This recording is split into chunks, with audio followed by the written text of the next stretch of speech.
En una protesta llena de tensión, una mujer desafió a Bukele llamándolo dictador, pero lo que jamás imaginó fue la respuesta que él le daría. Lo que comenzó como un acto de confrontación terminó convirtiéndose en un inesperado despertar que cambió su perspectiva para siempre. El sol abrasador caía sin piedad sobre la plaza central de San Salvador. Aquel día las calles estaban repletas de pancartas, banderas y gritos de protesta. Decenas de personas se habían congregado frente al Palacio Nacional, exigiendo cambios, alzando sus voces contra el gobierno. Entre ellas destacaba una mujer de mirada firme y expresión desafiante. Su nombre era Valeria Montoya, una activista convencida de que Nayib Bukele era un peligro para la democracia. «Dictador, no nos vas a callar», gritó con todas sus fuerzas, su voz rompiendo el bullicio de la multitud. Las cámaras de los periodistas se giraron inmediatamente hacia ella. Vestía una blusa blanca y unos jeans gastados, pero lo que realmente llamaba la atención era su valentía. Se abrió paso entre la muchedumbre hasta quedar al frente de la protesta. Valeria no era una manifestante más. Tenía un historial de lucha contra el poder, escribía columnas de opinión en medios digitales y había sido parte de movimientos estudiantiles en su juventud. Pero ese día era distinto. Ese día ella quería que su voz llegara directo al presidente. De repente los murmullos aumentaron. Un convoy de camionetas blindadas se acercó lentamente a la plaza. Los guardaespaldas formaron una barrera y entre ellos emergió la figura de Nayib Bukele. Vestía una chaqueta de cuero y una gorra azul, con su característico porte relajado pero imponente. Sus ojos recorrieron la multitud hasta que se fijaron en Valeria. La gente contuvo la respiración. Nadie esperaba que Bukele apareciera en persona. La tensión se podía cortar con un cuchillo. Así que, «Soy un dictador», dijo Bukele, con una leve sonrisa y las manos en los bolsillos. El silencio que siguió fue ensordecedor. Valeria sintió que el corazón le latía con fuerza en el pecho. Jamás pensó que tendría la oportunidad de enfrentarlo cara a cara. Pero lo que Bukele estaba a punto de decir cambiaría su vida para siempre. El silencio en la plaza era tan pesado que parecía que el aire mismo se había detenido. Todos los ojos estaban clavados en la escena. Valeria Montoya, la activista feroz, y Nayib Bukele, el presidente que desafiaba todas las normas políticas tradicionales, estaban cara a cara. La multitud no se atrevía a respirar mientras la tensión crecía como una tormenta a punto de desatarse. Valeria sintió un escalofrío recorrer su espalda, pero se obligó a mantenerse firme. No iba a permitir que aquel hombre, a quien consideraba un peligro para la democracia, la intimidara. Apretó los puños y con voz clara, llena de convicción, respondió: «Sí, eres un dictador. No hay democracia en un país donde el poder se concentra en una sola persona. Has cooptado las instituciones, persigues a la oposición y gobiernas con miedo». Bukele no apartó la mirada. Se quedó en silencio durante unos segundos, como si estuviera midiendo cada palabra de su respuesta. Luego, con una calma que contrastaba con la furia de la protesta, inclinó levemente la cabeza y sonrió. «Dime, Valeria», dijo con voz serena, como si estuviera a punto de soltar una verdad que cambiaría el rumbo de la conversación. «¿Cuántas veces has visto a un dictador salir a la calle sin miedo, sin esconderse detrás de un ejército de escoltas?» La pregunta dejó a Valeria momentáneamente sin palabras, no porque no tuviera una respuesta, sino porque no esperaba que Bukele le respondiera directamente, sin rodeos, sin evasivas. No era un político convencional. Él disfrutaba de la confrontación. Pero Valeria no iba a retroceder. Se recuperó rápido. «Eso no cambia nada. Un dictador no se mide por si camina entre la gente o no. Se mide por sus acciones. Tú has despedido jueces, has cambiado las leyes a tu favor, te has asegurado de que nadie te cuestione. ¿Qué más hace falta para llamarte dictador?» Bukele sonrió de nuevo, esta vez con una expresión más desafiante. Dio un paso adelante, acortando la distancia entre ambos. La multitud observaba con los ojos abiertos de par en par, como si estuvieran presenciando un duelo sin armas, pero con palabras afiladas como cuchillas. «¿Sabes cuál es el problema?», continuó Bukele, su voz sonando casi didáctica, «que te han vendido una idea, una narrativa prefabricada. Te han hecho creer que luchar contra un sistema podrido te convierte en dictador. Pero dime algo, Valeria. ¿Cuándo fue la última vez que un dictador bajó el índice de homicidios de su país en más del 90%? ¿Cuándo fue la última vez que un dictador acabó con las pandillas en vez de usarlas para su beneficio?» Valeria sintió una punzada en el pecho, no porque estuviera convencida de sus palabras, sino porque sabía que, en ese preciso instante, cientos de personas estaban escuchando, y muchas de ellas podrían dudar. Bukele la observaba con atención, esperando su respuesta. Pero antes de que pudiera hablar, algo sucedió, algo que nadie esperaba. Un hombre entre la multitud gritó algo que cambió por completo el rumbo del debate. El aire se cargó de electricidad en el momento en que un grito rasgó el tenso silencio de la plaza. «Valeria, dile por qué estás aquí de verdad». Todos los rostros giraron hacia el origen del grito. Un hombre de unos 50 años, con el rostro curtido por el sol y una mirada ardiente de indignación, se había abierto paso entre la multitud. Su voz había sido fuerte, pero lo que más impactó fue su tono no de enojo, sino de desafío. Valeria sintió un nudo en el estómago. Conocía esa voz. Bukele también se giró, sus ojos afilados analizando rápidamente la situación. La protesta ya no era solo un escenario de consignas y carteles. Ahora era un teatro en el que cada personaje tenía un papel crucial. ¿Quién es él?, preguntó Bukele, sin quitarle la vista de encima a Valeria. Ella tragó saliva y desvió la mirada, como si quisiera evitar la respuesta. Pero el hombre no esperó. Soy Ricardo Montoya, su padre. El impacto fue inmediato. Un murmullo recorrió la plaza como una ola incontenible. Valeria sintió cómo las miradas se clavaban en ella como agujas. De repente ya no era solo la activista valiente que se enfrentaba al poder. Ahora era una hija atrapada en una verdad incómoda. Bukele levantó las cejas, su interés visiblemente despertado.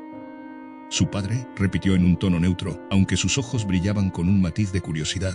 «Esto se pone interesante». Valeria cerró los ojos por un segundo. No había esperado que su propio padre la confrontara en público. Él sabía que ella estaba en esa protesta, pero nunca imaginó que se atrevería a hablar. «¿Quieres decirme por qué estás aquí, Ricardo?», preguntó Bukele, sin perder la calma. El hombre cruzó los brazos y miró directamente a su hija. «Estoy aquí porque mi hija ha estado mintiendo. No es solo una activista. No está aquí solo por convicción. Ella tiene otra razón para estar en esta protesta, pero no ha tenido el valor de decirlo». Valeria sintió que la tierra se abría bajo sus pies. Esto no estaba en el guión. Ella estaba preparada para defenderse de Bukele, para argumentar contra su gobierno, para enfrentarse a las cámaras y las críticas. Pero no para esto. Bukele la observó con atención, percibiendo su incomodidad. Era un hombre que leía a las personas como si fueran libros abiertos. «Valeria», dijo en un tono más suave, casi invitándola a hablar. «¿Es cierto? ¿Hay algo más que quieras decirnos?». Valeria apretó los labios. Su mente trabajaba a toda velocidad, buscando la mejor manera de salir de aquella situación. Sabía que si no respondía rápido, Bukele tomaría el control de la conversación. Y entonces, con una voz tensa pero firme, dijo algo que dejó a todos helados. «No tiene importancia, porque aunque tuviera otra razón para estar aquí, lo que digo sigue siendo verdad. Tú eres un dictador». Pero Bukele no se inmutó. Sonrió ligeramente como si estuviera esperando exactamente esa respuesta. «Muy bien», dijo con la seguridad de alguien que ya ha resuelto un enigma. «Entonces dime, Valeria, ¿qué te hizo pensar así? Porque tengo la sensación de que esto no es solo política». El silencio cayó otra vez. Todos los presentes sabían que algo profundo estaba a punto de revelarse, y lo que Valeria dijera a continuación podría cambiarlo todo. El aire en la plaza se sentía denso, cargado de tensión. La multitud, que momentos antes coreaba consignas enardecidas, ahora estaba completamente en silencio. Todos los ojos estaban puestos en Valeria. Su respiración era entrecortada, su mente un torbellino de pensamientos. Sabía que cualquier palabra que saliera de su boca podía definir el curso de lo que estaba por suceder. Bukele la miraba con esa expresión inquisitiva, con los brazos cruzados, esperando su respuesta. No había burla en su rostro, ni siquiera una sonrisa arrogante. Había algo peor, paciencia. Estaba dándole espacio para hablar, pero no por cortesía, sino porque sabía que la verdad, fuera cual fuera, sería su mayor arma. Valeria sintió el peso de la mirada de su padre, que se mantenía firme, como si con su sola presencia le estuviera exigiendo que hablara. Finalmente, ella tragó saliva y con voz temblorosa habló. Tú destruiste todo lo que mi familia construyó». El murmullo en la multitud fue inmediato. Bukele no se inmutó. «¿A qué te refieres?». Valeria sintió que sus piernas temblaban, pero se forzó a mantenerse erguida. Miró a su alrededor. Había periodistas grabando, cámaras enfocándola. No había vuelta atrás. «Mi madre», dijo con la voz quebrada, «tenía un pequeño negocio en el centro de San Salvador, una tienda que había sido de mi abuelo, que luego pasó a sus manos. Durante años, la levantamos con esfuerzo, con sacrificio, hasta que llegaron las reformas». Bukele seguía en silencio. No negó nada, no la interrumpió. «Cuando impusiste tu plan de reordenamiento, cuando decidiste limpiar las calles y recuperar espacios, nuestra tienda quedó en la lista de locales a desalojar. No importaron los años de historia, no importó que dependíamos de ella para vivir. Simplemente un día llegaron y nos dijeron que teníamos 2 semanas para irnos. 2 semanas. Los ojos de Valeria estaban llenos de furia contenida. Su padre la miraba en silencio, con los labios apretados. «Perdimos todo», continuó ella. «Mi madre cayó en depresión. Mi padre tuvo que aceptar trabajos esporádicos, sobreviviendo con lo que podía. Y yo tuve que dejar la universidad. Todo por tus decisiones, Bukele». Por primera vez, la multitud pareció reaccionar de forma dividida. Algunos asintieron en señal de apoyo, Otros parecían confundidos, y algunos incluso fruncieron el ceño, como si la historia no terminara de encajar. Bukele se mantuvo callado por unos segundos, procesando lo que acababa de escuchar. Luego, con voz firme dijo: «Lamento lo que pasó con tu familia, Valeria, pero te haré una pregunta, y quiero que seas honesta». Ella lo miró con recelo. «¿Crees que el país estaría mejor si yo no hubiera tomado esas decisiones?». Valeria abrió la boca para responder de inmediato, pero algo la detuvo. Por primera vez en mucho tiempo dudó. Bukele dio un paso adelante sin dejar de mirarla. «Dime, Valeria, ¿tu familia era la única afectada? ¿O hubo más? Porque yo sé que muchas personas, como tú, tuvieron que adaptarse, que reubicarse. Pero también sé que, gracias a ese mismo plan que destruyó tu tienda, muchas familias ahora caminan seguras por calles que antes estaban controladas por pandillas. Sé que hay negocios que antes no podían operar por extorsiones y ahora prosperan». Valeria sintió que el suelo se desmoronaba bajo sus pies. Eso no justifica lo que nos hiciste», susurró, pero su voz carecía de la misma convicción de antes. No lo justifica», respondió Bukele. «Pero dime algo, Valeria. ¿Cuál hubiera sido la alternativa? ¿Seguir con el país en manos de criminales por miedo a afectar a algunos?». El murmullo creció en la plaza. Algunos asentían, otros negaban con la cabeza, pero la duda ya estaba sembrada. Valeria apretó los puños. Lo odiaba su seguridad. Odiaba que hiciera parecer que su dolor no importaba, pero sobre todo, odiaba que por un instante, solo por un instante, sintió que no tenía respuesta. Bukele la miró con intensidad. «No soy perfecto, Valeria, y no espero que me perdones, pero te haré una última pregunta. Y quiero que seas sincera». La multitud contuvo la respiración. «Si hoy tu madre estuviera aquí, si pudiera ver la ciudad sin miedo, si pudiera caminar sin temor a ser extorsionada, ¿crees que te diría que luches contra mí? ¿O que mires más allá del dolor y veas el panorama completo?». El corazón de Valeria latía con fuerza. Su mente estaba dividida. Sabía cuál debía ser su respuesta, pero entonces, ¿por qué no podía decirla? Valeria sintió un nudo en la garganta. La pregunta de Bukele la había desarmado de una forma que no esperaba. En su mente su discurso estaba claro desde el principio. Él era el culpable, él había destruido su familia, él era el enemigo. Pero ahora, por primera vez, una sombra de duda se filtraba en sus pensamientos. El silencio en la plaza era casi insoportable. Los flashes de las cámaras seguían destellando, los periodistas susurraban entre ellos, y la multitud esperaba su respuesta con ansiedad. Su padre, que hasta ese momento había permanecido con el rostro impasible, dejó escapar un suspiro y puso una mano en su hombro. Era un gesto casi imperceptible, pero para ella significó mucho. Su padre, el hombre que había perdido tanto por culpa de ese gobierno, no la estaba presionando para responder de una manera u otra. Simplemente estaba allí, acompañándola. Ella bajó la mirada por un instante. Recordó a su madre, cómo se quedaba hasta tarde revisando las cuentas del negocio, cómo cada tanto les compraba un pequeño postre con el poco dinero extra que quedaba. Recordó su sonrisa, su cansancio, y también su tristeza cuando les dieron la orden de desalojo. Pero también recordó otra cosa. Recordó las veces en que pandilleros llegaban a la tienda exigiendo pagos por protección. Recordó la mirada de miedo de su madre cada vez que debía entregar dinero. Recordó cómo, en los últimos meses antes del cierre, lo que más le preocupaba a su familia ya no era vender más, sino sobrevivir otro día sin ser amenazados. Una punzada de rabia la recorrió. ¿Por qué hasta ahora recordaba eso con tanta claridad? Bukele seguía mirándola en silencio, sin presionarla. No había una sonrisa de triunfo en su rostro, ni un gesto de superioridad, solo una espera paciente. Finalmente Valeria tomó aire y alzó la mirada. «No lo sé», dijo, con voz firme pero temblorosa. La multitud reaccionó con sorpresa. No era la respuesta que esperaban. «No sé qué me diría mi madre si estuviera aquí hoy», continuó. «No sé si me diría que te enfrente o que te escuche. Lo único que sé es que sufrimos, perdimos todo, y que en su momento no vimos otra cosa más que injusticia en tus decisiones». Bukele asintió lentamente. «Eso es válido», respondió, «y no espero que lo olviden ni que lo acepten fácilmente. Pero dime algo más, Valeria. ¿Te has detenido a ver lo que ha cambiado en estos años?». Ella frunció el ceño. «¿A qué te refieres?». «A que tu madre no solo perdió su negocio por culpa de mi gobierno, también lo perdió porque la violencia de las pandillas la estaba asfixiando. Lo que tú ves como una decisión arbitraria fue una medida desesperada por recuperar un país que estaba a punto de colapsar. Tal vez no lo veías entonces, porque estabas en medio del dolor. Pero ahora dime, ¿tu padre sigue teniendo miedo de salir a la calle?». Valeria sintió un escalofrío. No, admitió en un susurro. Bukele se acercó un paso más, con las manos en los bolsillos. «¿Y cuántas veces has visto en las noticias que un comerciante ha sido asesinado por no pagar extorsión?». Valeria no respondió. «Yo entiendo tu enojo», continuó Bukele, «pero quiero que entiendas algo. Cada decisión tiene un costo. Y a veces para salvar a la mayoría, algunos tienen que sacrificar más de lo que es justo. La plaza estaba en completo silencio. No te pido que me creas ciegamente. Solo te pido que te hagas la pregunta correcta. Valeria sintió que el mundo a su alrededor se volvía más pesado. Por primera vez en mucho tiempo, no estaba segura de quién tenía razón. El eco de las palabras de Bukele flotó en el aire como un golpe invisible que solo Valeria pudo sentir en toda su intensidad. Su respiración era pesada, sus pensamientos se atropellaban unos con otros.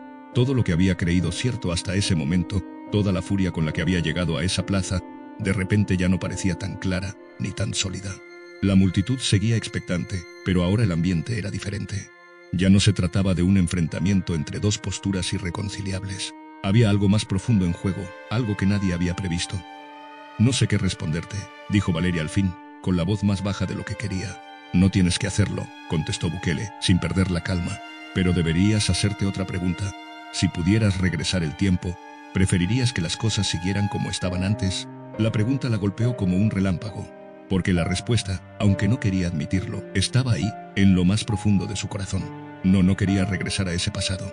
No quería volver a las noches en vela, esperando que su madre regresara sana y salva de la tienda. No quería volver a vivir con el miedo de que su padre fuera secuestrado solo por negarse a pagar más dinero a los pandilleros. Si mi madre estuviera aquí, susurró Valeria, con la mirada fija en Bukele, no sé si te perdonaría. Bukele asintió lentamente, y no espero que lo haga, pero tal vez, solo tal vez, si viera cómo están las cosas ahora, podría entender por qué tomé esas decisiones. Valeria sintió una punzada en el pecho. No quería aceptar que había algo de razón en lo que decía. No quería ceder, pero al mismo tiempo no podía ignorar lo evidente. Su rabia, su dolor, su frustración, todo tenía un origen justificado. Pero, ¿y si su perspectiva había sido demasiado estrecha? ¿Qué harás ahora?, preguntó Bukele de repente, rompiendo el silencio. Valeria frunció el ceño. ¿Qué? Te he dado mi versión. Te he dicho por qué hice lo que hice. Ahora te toca a ti decidir qué harás con eso. ¿Seguirás odiándome sin escuchar más? ¿O te atreverás a investigar la verdad por ti misma? La joven tragó saliva. No necesito que me digas qué pensar. No quiero decirte qué pensar, replicó Bukele con calma. Solo quiero que pienses por ti misma. Valeria sintió una corriente de rabia y confusión mezcladas. Todo era más fácil cuando tenía una causa clara, cuando podía señalar a un culpable y aferrarse a su enojo. Pero ahora ese enojo se tambaleaba. Su padre, que había estado escuchando en silencio todo el tiempo, finalmente habló. Valeria, dijo en un tono pausado, tal vez deberíamos hablar más sobre esto en casa. Ella lo miró con sorpresa. Su padre nunca había sido un hombre de muchas palabras, pero esta vez, su voz tenía un matiz de comprensión que ella no esperaba. Bukele dio un paso atrás, como si diera por terminado el enfrentamiento. La decisión es tuya, dijo simplemente, antes de girarse y comenzar a caminar entre la multitud. Las cámaras continuaban grabando, la prensa seguía murmurando, pero para Valeria, el mundo se había vuelto un torbellino de dudas. Por primera vez se preguntó si en su lucha por justicia había pasado por alto algo esencial, y por primera vez en mucho tiempo, no estaba segura de cuál era la verdad. Valeria sintió que el aire se volvía más denso a su alrededor. La multitud seguía ahí, pero sus rostros eran una mezcla de confusión, expectativa y algo más, algo que ella no lograba descifrar. Hasta hace unos minutos, todo había sido claro para ella. Su misión, su rabia, su verdad. Y ahora de pronto, todo eso pendía de un hilo invisible que amenazaba con romperse. Su padre la tomó suavemente del brazo. No necesitó decirle nada, pero su mirada le habló con una mezcla de compasión y algo que ella no esperaba. Una especie de alivio. Como si en lo más profundo él también hubiera estado esperando este momento. Hija, vámonos, le dijo en un tono sereno sin urgencia, pero con la firmeza de quien sabe que ya no hay nada más que hacer allí. Valeria no respondió de inmediato. Su mirada seguía clavada en la figura de Bukele, que se alejaba con paso seguro entre la gente, como si nada hubiera pasado. Pero algo sí había pasado, y ella lo sabía. Su mente era un torbellino de pensamientos. ¿Por qué sentía que algo dentro de ella se resquebrajaba? Toda su vida había odiado a los políticos, había odiado a Bukele en particular. Le parecía un hombre egocéntrico, autoritario, un tirano disfrazado de salvador. Y sin embargo, en ese instante, por primera vez, se preguntó si realmente lo había entendido. Recordó las historias de su madre, la desesperación con la que hablaba de la violencia que había dominado El Salvador. Recordó las noches en vela, las lágrimas contenidas, el miedo constante en los ojos de su padre. No puedes confiar en gente así, Valeria. Siempre tienen una agenda oculta. Las palabras de su madre resonaban en su cabeza, dichas años atrás con un tono de amargura. Y sin embargo, caminó en silencio junto a su padre hasta llegar a la esquina de la plaza. A cada paso sentía que su mente se abría a preguntas que nunca antes había considerado. Papá, dijo finalmente con la voz más baja de lo que quería. ¿Tú crees que Bukele es un dictador? Su padre no respondió de inmediato. Miró hacia el suelo, como si pesara cada palabra antes de hablar. No lo sé, dijo al fin. Pero lo que sí sé es que este país ya no es el mismo de antes. Valeria frunció el ceño. Eso no significa que todo esté bien. No, no lo significa, admitió su padre. Pero, ¿acaso prefieres volver a como era antes? Esa pregunta la golpeó como un mazazo. Su primer instinto fue decir que sí, que al menos antes había democracia, que al menos antes la gente no tenía miedo del gobierno. Pero, ¿realmente era cierto? Cerró los ojos por un instante y se obligó a recordar. Recordar los gritos en la calle cuando alguien era asaltado. Recordar los titulares de los periódicos con cuerpos tirados en las carreteras. Recordar la vez que su prima tuvo que huir a Estados Unidos porque la pandilla del barrio la había amenazado. Y entonces entendió por qué su padre había estado tan callado todo este tiempo. No es que estuviera a favor de Bukele, pero tampoco quería volver al pasado. El peso de esa realización cayó sobre ella como un muro. No sé qué pensar, admitió en un susurro. Su padre le pasó un brazo por los hombros y la atrajo hacia él. Tal vez sea bueno que, por una vez, pienses por ti misma en lugar de solo repetir lo que te han dicho. Valeria sintió un escalofrío, porque en el fondo sabía que tenía razón. Esa noche, Valeria no pudo dormir. El sonido de los autos en la calle, el murmullo distante de la ciudad, todo parecía más fuerte de lo normal, como si el mundo entero conspirara para no dejarla en paz. Se giró en la cama una y otra vez, con la mirada fija en el techo de su habitación, sintiendo que su mente era un campo de batalla. Durante años, había creído que su misión era clara. Había leído cada artículo, visto cada video, escuchado cada testimonio que reafirmara su idea de que Nayib Bukele era un dictador peligroso, un hombre que había arrebatado la democracia con su discurso populista y su control absoluto. Y sin embargo, en un solo día, en un solo instante, algo dentro de ella había cambiado. No era que de repente lo apoyara. No, aún había cosas que le parecían alarmantes, decisiones que consideraba autoritarias. Pero por primera vez, se dio cuenta de que su odio no era realmente suyo. Era único, un eco de las voces que la rodeaban, de las ideas que había heredado sin cuestionarlas. Se sentó en la cama y encendió su laptop. Sus manos temblaban un poco mientras buscaba los discursos completos de Bukele, no los extractos que usualmente veía en redes sociales. Quería escuchar, quería entender sin la interpretación de otros. A medida que los minutos pasaban, algo se removía dentro de ella. Había frases que la hacían fruncir el ceño, otras que le parecían convincentes. Pero lo que más la inquietó fue la respuesta que él le había dado en la protesta. No me odies solo porque otros te dijeron que lo hicieras. Pregúntate qué has visto con tus propios ojos. Era una respuesta simple, pero poderosa. Y la verdad era que ella nunca se había detenido a mirar con sus propios ojos. Cerró la laptop y se llevó las manos al rostro. ¿Qué significaba esto para ella? Significaba que había estado equivocada todo este tiempo. Significaba que debía cambiar de opinión. No, no era tan sencillo. Pero una cosa sí era clara, la certeza absoluta que había tenido esa mañana se había desvanecido por completo. A la mañana siguiente, cuando bajó a desayunar, encontró a su padre leyendo el periódico en la mesa, con una taza de café humeante a su lado. ¿Dormiste bien?, preguntó él sin apartar la vista de las noticias. Valeria se sentó frente a él, removiendo distraídamente una cucharada de azúcar en su café. No, respondió después de unos segundos de silencio. Su padre alzó la mirada y la observó con interés. ¿Y eso? Valeria tomó aire antes de hablar. Estuve pensando en lo que pasó ayer, en lo que dijo Bukele, en lo que dijiste tú. Su padre dejó el periódico a un lado y se acomodó en la silla, dándole toda su atención. ¿Y qué concluiste? Ella miró su taza de café como si en la superficie oscura pudiera encontrar respuestas. Que no sé nada, confesó, con una pequeña risa amarga. Creí que lo sabía, pero ahora... Su padre sonrió con comprensión y asintió. Bien, dijo simplemente. Valeria lo miró desconcertada. Sí, porque dudar es el primer paso para realmente aprender. Valeria se quedó en silencio, sintiendo que esas palabras pesaban más de lo que esperaba. Por primera vez en su vida, se dio cuenta de que su lucha no era contra Bukele. Su lucha era contra su propia ceguera, contra la necesidad de ver el mundo en blanco y negro, contra el miedo de aceptar que la verdad nunca es tan simple como nos gustaría que fuera. Respiró hondo y sonrió levemente. Supongo que tengo mucho en qué pensar. Eso siempre es bueno, respondió su padre. Solo recuerda, no hay peor ciego que el que no quiere ver. Valeria asintió, y por primera vez en mucho tiempo, sintió que realmente estaba comenzando a ver.